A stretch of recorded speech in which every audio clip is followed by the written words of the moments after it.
도쿄 국제 포럼에서 열린 세계 지하철 컨퍼런스, 전 세계 30개국에서 모인 1,500명의 교통 전문가들 앞에서 일본 자민당의 오노다 의원이 한글 안내 표지를 손가락으로 가리키며 고함을 질렀습니다. 왜 일본 지하철에 한글이 필요합니까? 일본은 일본어와 영어로 충분합니다. CNN, BBC를 비롯한 주요 외신 기자들의 카메라 플래시가 쉴 새 없이 터졌고 회의장은 순식간에 얼어붙었죠. 그런데 그때 20년 경력의 일본 관광청 수석 연구원이 조용히 자리에서 일어났습니다. 제가 직접 데이터를 통해 진실을 밝히겠습니다. 이 순간은 단순한 논쟁이 아니었습니다. 한글의 진정한 가치와 그것이 만들어낸 놀라운 변화를 세상이 알게 되는 극적인 반전의 시작이었습니다. 대체 무슨 일이 벌어진 걸까요? 지금부터 그 충격적인 이야기를 들려드리겠습니다. 안녕하세요. 도쿄대학교 아시아문화연구소의 히나타 마유코입니다. 제가 오늘 이렇게 카메라 앞에 선 이유는 몇 개월 전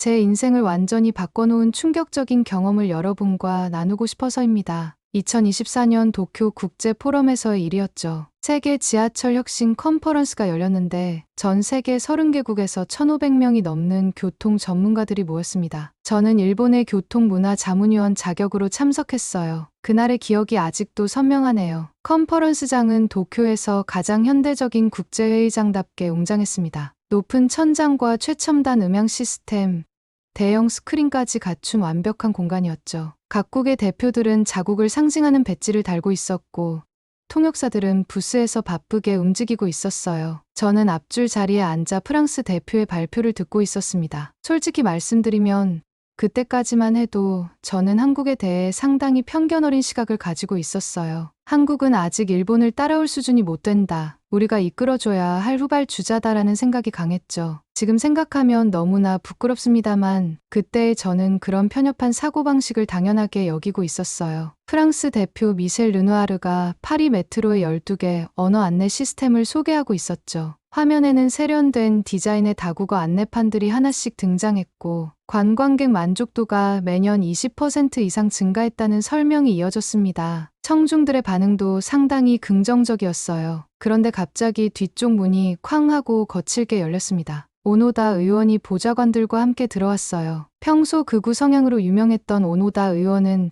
특히 한국에 대한 적대적인 발언들로 자주 논란이 됐던 정치인이었죠. 컨퍼런스장의 공기가 순식간에 얼어붙었습니다. CNN, BBC 등 주요 외신 기자들의 카메라 플래시가 연이어 터졌어요. 통역사들은 당황한 기색이 역력했고 외국 참가자들은 혼란스러운 표정으로 서로를 바라보며 웅성거리기 시작했습니다.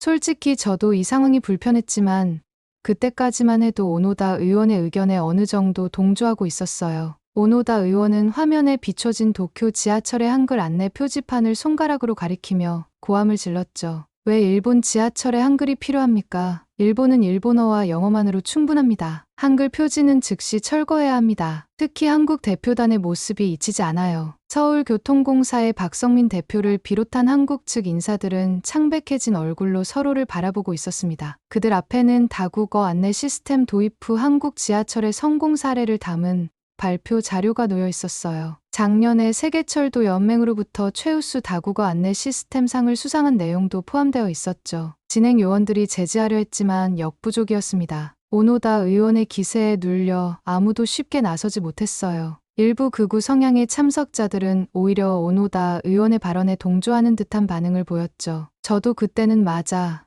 우리는 영어면 충분해. 굳이 한글은 왜 필요하지? 라는 생각을 하고 있었습니다. 그때였어요. 조용히 앞줄에 앉아있던 다나카 히로시 연구원이 천천히 자리에서 일어났습니다. 20년 동안 관광 데이터를 연구해온 베테랑 연구원이었죠. 다나카 연구원의 흰 머리카락이 형광등 아래에서 반짝였어요. 다나카 연구원은 마이크를 잡고 차분하게 말했습니다. 제가 직접 설명드리겠습니다. 데이터를 통해 진실을 밝히겠습니다. 다나카 연구원의 목소리에는 20년간의 연구 경험에서 우러나오는 자신감이 가득했어요. 회의장의 긴장감은 더욱 고조되었습니다. 오노다 의원은 자리에서 일어나 다나카 연구원을 노려보았고 외신 기자들의 카메라 렌즈는 더욱 적극적으로 그들을 향했어요. 다나카 연구원의 손에는 두꺼운 파일철이 들려 있었는데 그 안에는 분명 오랜 시간 수집한 데이터가 담겨 있을 거라 생각했죠. 창밖으로는 도쿄의 화창한 봄날이 펼쳐져 있었어요. 벚꽃이 흩날리는 평화로운 풍경과는 대조적으로 회의장 안의 공기는 여전히 차갑고 무거웠습니다. 저는 이 상황이 어떻게 흘러갈지 긴장된 마음으로 지켜보고 있었죠. 그때는 몰랐습니다. 이 순간이 제 인생의 큰 전환점이 될 거라는 거요. 다나카 연구원의 발표를 통해 제가 얼마나 편협한 시각을 가지고 있었는지 깨닫게 될 줄은 상상도 못했죠. 다나카 연구원이 단상에 올라서자 회의장의 공기가 달라지기 시작했습니다. 저는 앞줄 자리에서 다나카 연구원의 모습을 주시했죠. 20년 경력의 베테랑 연구원답게 흔들림 없는 태도였어요. 오노다 의원을 똑바로 응시하며 첫 번째 자료를 화면에 띄웠습니다. 첫 슬라이드를 보는 순간 저는 충격을 받았어요. 2023년 기준 일본을 방문한 외국인 관광객은 총 3천만 명에 달하며 이 중 720만 명이 한국인 관광객입니다. 이는 전체 외국인 관광객의 약 25%를 차지하는 수치입니다. 숨을 들이켰죠. 일본을 방문하는 관광객 4명 중 1명이 한국인이라니 그동안 제가 얼마나 한국을 과소평가했는지 새삼 깨달았습니다. 제 연구실에서 한국 관련 자료들을 무시했던 순간들이 머릿속에 떠올랐습니다. 다나카 연구원의 발표는 계속되었습니다. 특히 주목할 만한 것은 한국인 관광객의 경제적 기여도입니다. 2023년 기준으로 한국인 관광객의 1인당 소비액이 다른 외국인의 소비액보다 평균 30% 이상 높았습니다. 구체적으로 살펴보면 쇼핑 지출이 42%, 숙박비 지출이 35%, 교통비 지출이 28% 높은 것으로 나타났죠. 회의장의 분위기가 미묘하게 달라지고 있었어요. 처음에는 오노다 의원의 기세에 눌려있던 참석자들이 이제는 진지한 표정으로 화면에 데이터를 주시하기 시작했습니다. 특히 지역 상공회의소 대표들은 깊은 관심을 보이며 연신 메모를 해대고 있었어요. 다음 슬라이드에서 더 놀라운 내용이 펼쳐졌습니다. 한글 안내 표지판이 도입된 도쿄 지하철의 사례입니다. 도입 이후 한국인 관광객의 지하철 이용률은 45% 증가했고 역 주변 상권의 매출은 평균 38% 상승했습니다. 특히 신주쿠역과 시부야역 주변 상점가의 경우 2023년 4분기 매출이 전년 대비 52% 증가했죠. 이때 오노다 의원이 자리에서 벌떡 일어났어요. 이건 단순한 우연의 일치일 뿐입니다. 다른 요인들도 있었을 것이고. 하지만 다나카 연구원은 더욱 구체적인 데이터로 반박했습니다. 2024년 1분기 동안 한국인 관광객은 일본에서 약 5,800억 엔을 지출했습니다. 특히 주목할 점은 재방문율입니다. 한국인 관광객의 재방문율은 6%로 이는 전체 외국인 관광객의 평균 재방문율 41%를 크게 웃도는 수치입니다.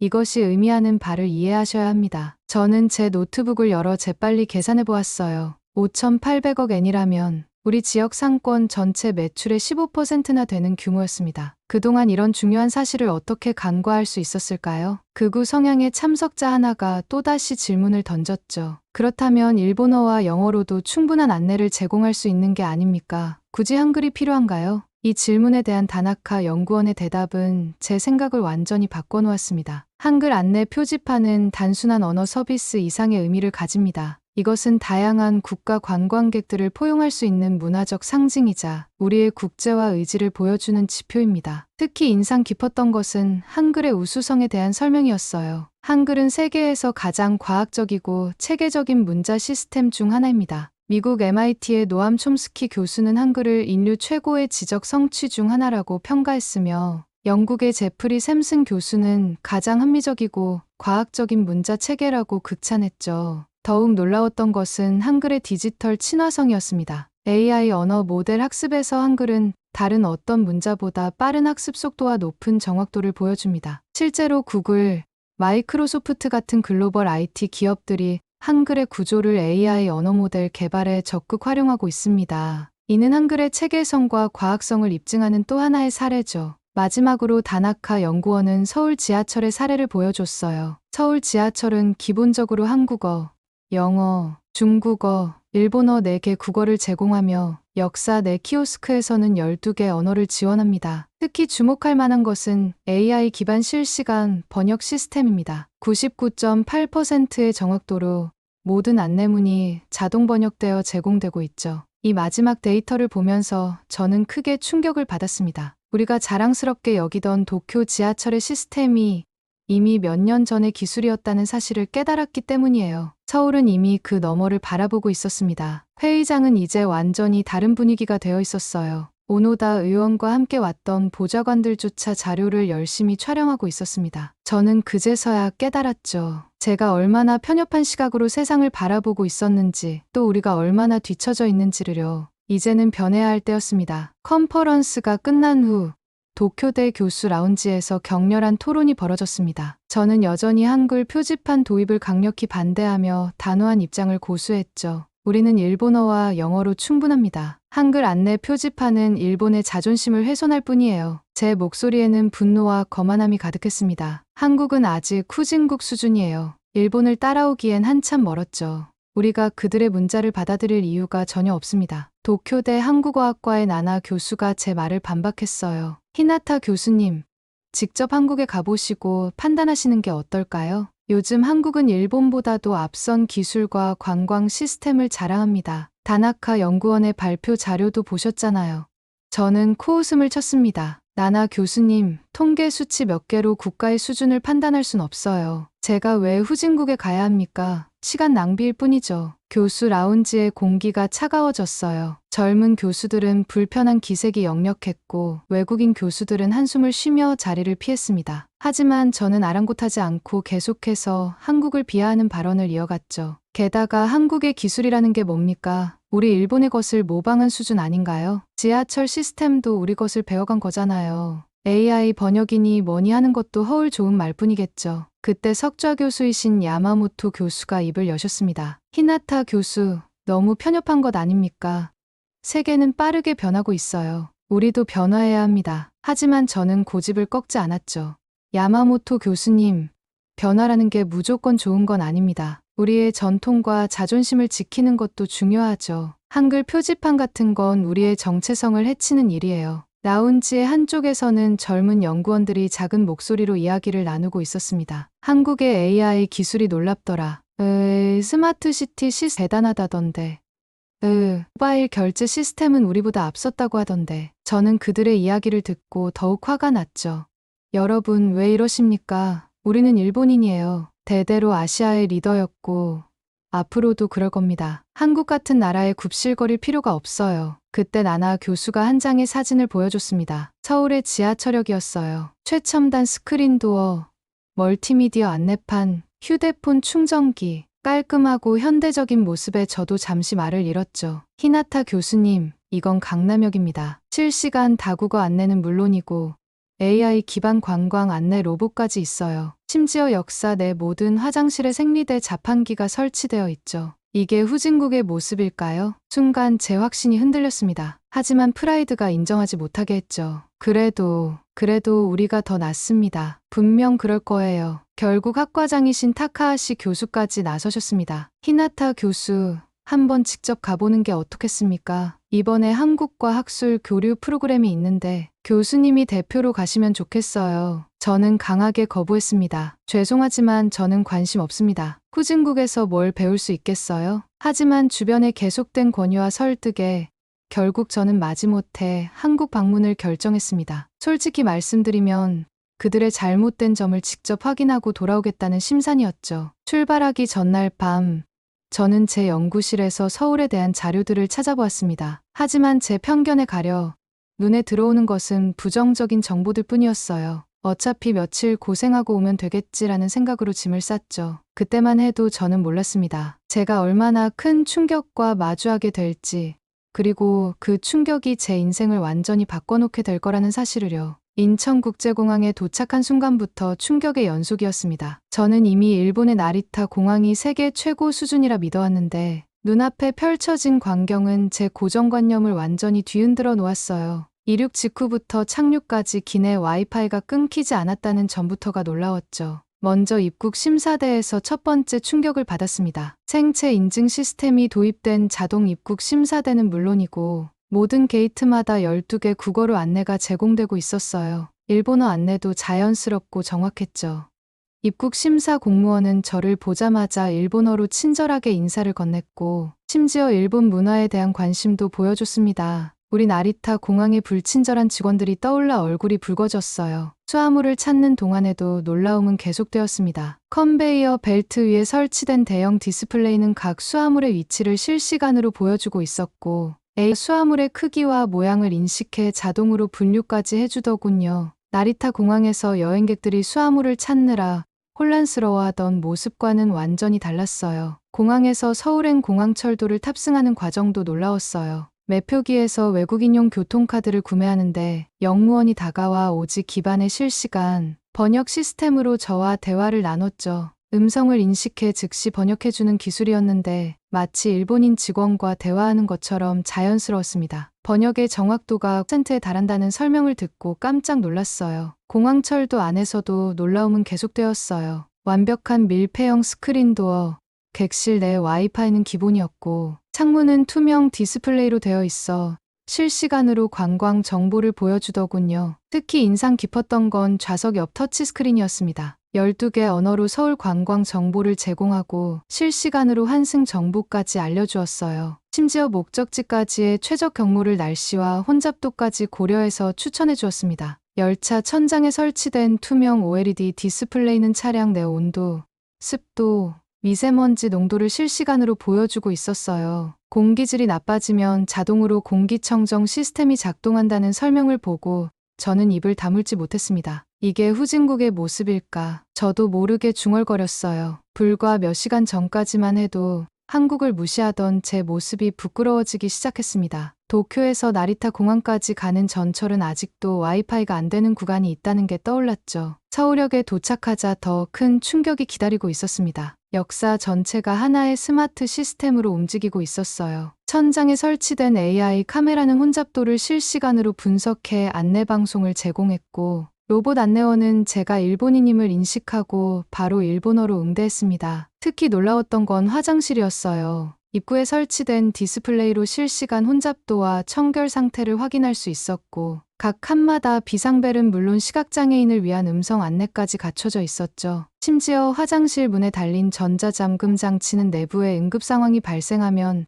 자동으로 잠금이 해제된다고 합니다. 이런 세세한 배려가 가능하다니 역사 내 모든 안내 표지판은 스마트 글래스로 되어 있어서 상황에 따라 표시되는 정보가 실시간으로 바뀌었어요. 평상시에는 기본적인 길 안내를 보여주다가 비상 상황이 발생하면 즉시 대피 정보로 전환된다고 하더군요. 이런 시스템을 보며 우리 도쿄역이 구식처럼 느껴졌습니다. 열차를 기다리며 플랫폼을 둘러보았어요. 스크린도어에는 투명 OLED 디스플레이가 설치되어 있어 열차 도착 정보와 뉴스, 날씨 정보를 보여주고 있었죠. 그것도 12개의 국어로 말입니다. 기차가 들어오자 스크린도어의 정보가 실시간으로 바뀌며 탑승구 위치와 혼잡도를 표시했어요. 각 칸의 혼잡도가 색깔로 구분되어 있어 한눈에 알아볼 수 있었죠. 지하철 내부는 또 어떻게요? 손잡이마다 항균 코팅이 되어 있다는 안내가 있었고 객실 내 공기질을 실시간으로 측정해 디스플레이로 보여주고 있었습니다. 차량 연결부에는 자전거와 휠체어 전용 공간이 마련되어 있었고 교통약자를 위한 안전벨트까지 설치되어 있더군요.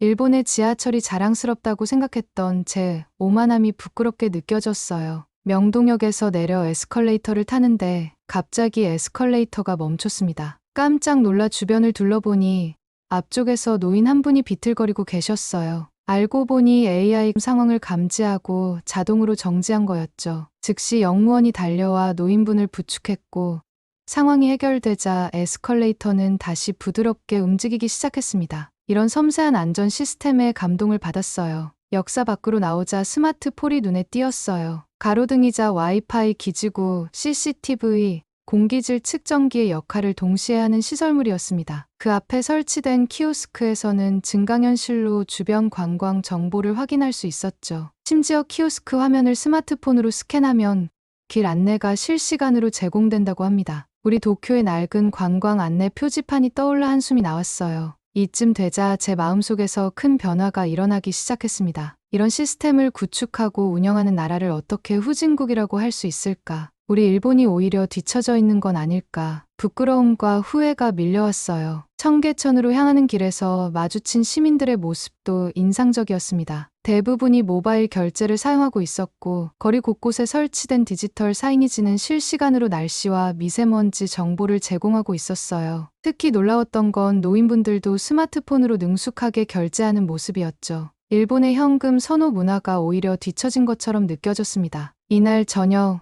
호텔로 돌아와 노트북을 펼쳤어요. 평소처럼 한국의 단점을 찾아보려 했지만 이제는 그럴 마음이 들지 않았습니다. 대신 서울 교통 시스템에 대해 진지하게 공부하기 시작했어요. 창밖으로 반짝이는 서울의 야경을 바라보며 생각했죠. 나는 정말 큰 착각을 하고 있었구나. 이제는 인정할 수밖에 없다. 우리가 배워야 할 게 정말 많은 나라라는 걸. 청계천의 고즈넉한 산책길에서 나나 교수를 만났습니다. 마침 나나 교수도 학회 참석차 한국에 와 있었더군요. 저는 며칠간 한국에서 보고 느낀 것들로 마음이 복잡했습니다. 나나 교수님, 제 목소리가 떨렸어요. 정말 죄송합니다. 제가 너무나 편협하고 무지했습니다. 한국이 이렇게 훌륭한 나라일 줄은 상상도 못했어요. 청계천의 맑은 물소리를 들으며 저는 지난 며칠간의 경험을 나나 교수에게 이야기했습니다. 인천공항에서 받은 첫 충격, 서울 지하철의 놀라운 시스템, 거리 곳곳에서 마주친 첨단 기술들까지 이야기를 하면서도 제 눈에는 자꾸 눈물이 고였어요. 처음 도착했을 때부터 놀라웠어요. 공항철도의 실시간 번역 시스템,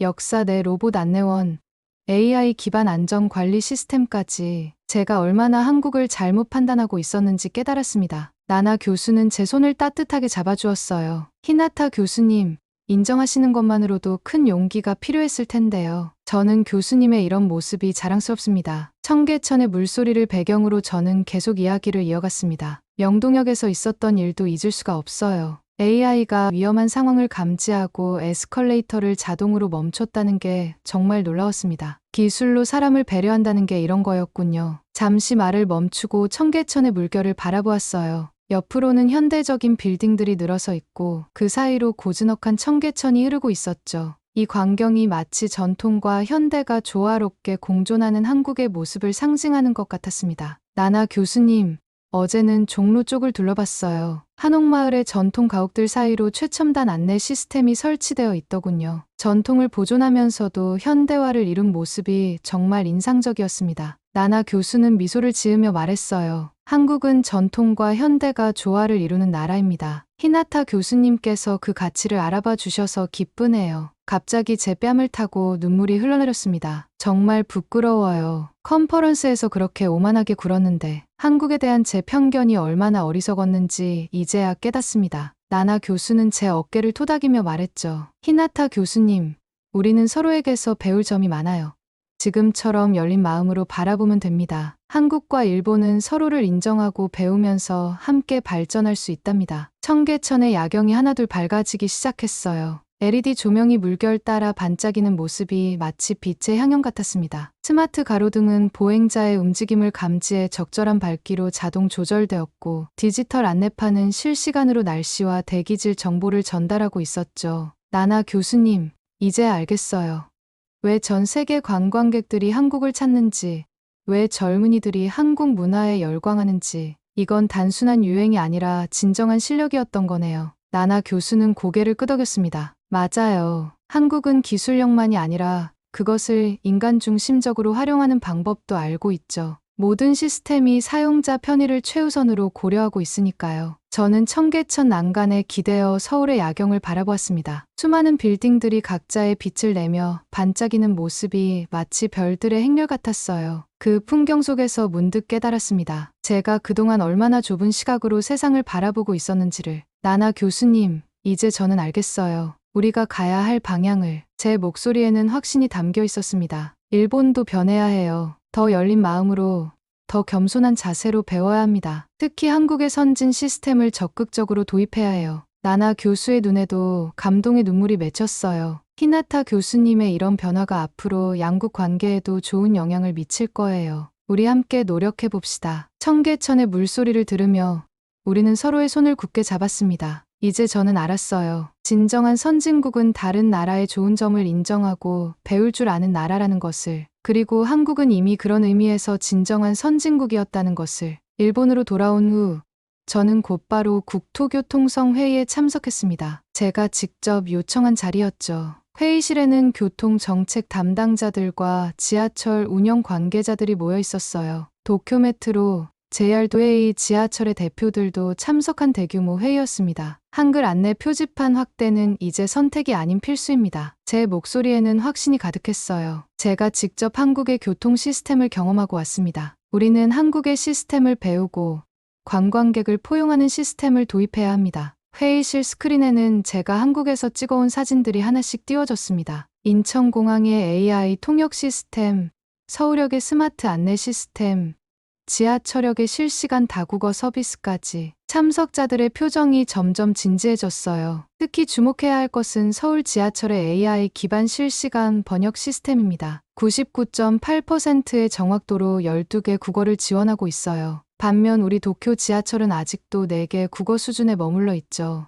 이어서 한국의 선진 시스템 도입을 위한 구체적인 계획을 발표했습니다. 우리의 혁신은 3단계로 진행될 것입니다. 1단계는 2024년 말까지 주요 환승역 25곳에 AI 기반 실시간 번역 시스템을 도입하는 것입니다. 이 시스템은 음성 인식 정확도 99%, 열 지원, 0.1초 이내 응답 속도를 목표로 합니다. 회의장 안에서 작은 술렁임이 일었어요. 저는 계속해서 설명을 이어갔습니다. 2단계는 2025년 상반기까지 관광지 인접 역사 50곳에 스마트 안내 시스템을 구축하는 것입니다. 투명 OLED 기반의 스마트 스크린 도어, AI 로봇 안내원, 실시간 혼잡도 분석 시스템이 포함됩니다. 구체적인 기술 사양도 제시했죠.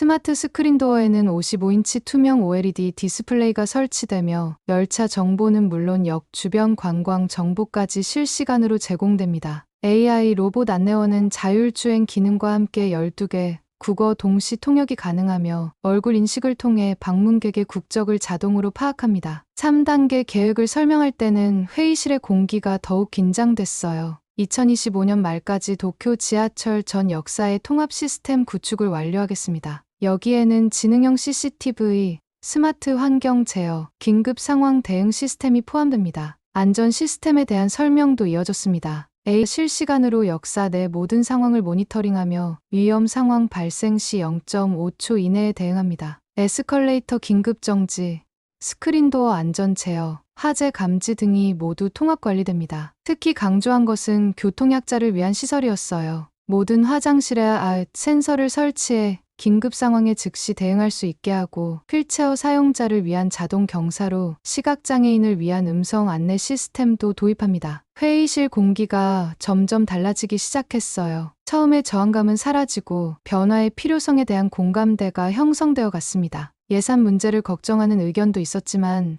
제가 준비한 경제성 분석 자료가 그들을 설득했죠. 총 투자 비용은 2,500억 엔이 예상됩니다. 하지만 관광객 증가로 인한 직접 수익만 연간 800억 엔, 주변 상권 활성화 효과까지 포함하면 연간 1,500억 엔의 경제적 효과가 예상됩니다. 3년 이내에 투자금 회수가 가능한 수준이죠. 마침내 일본 정부는 이 혁신적인 계획을 승인했습니다. 2025년까지 도쿄 지하철의 완전한 스마트화를 목표로 한 대규모 프로젝트가 시작된 거죠. 현재 1단계 사업은 순조롭게 진행되고 있어요. 시부야역, 신주쿠역 등 주요 환승역에 이미 AI 통역 시스템이 설치되었고 관광객들의 반응도 매우 긍정적입니다. 얼마 전에는 한국인 관광객 가족이 제게 인사를 건넸어요. 일본 지하철이 너무 편리해졌네요. 마치 서울에 있는 것 같아요. 그 말을 들으며 제 눈시울이 붉어졌습니다. 특히 기쁜 것은 우리 시민들의 변화된 태도입니다. 처음에는 왜 이렇게 많은 돈을 들여야 하느냐는 불만도 있었지만 이제는 오히려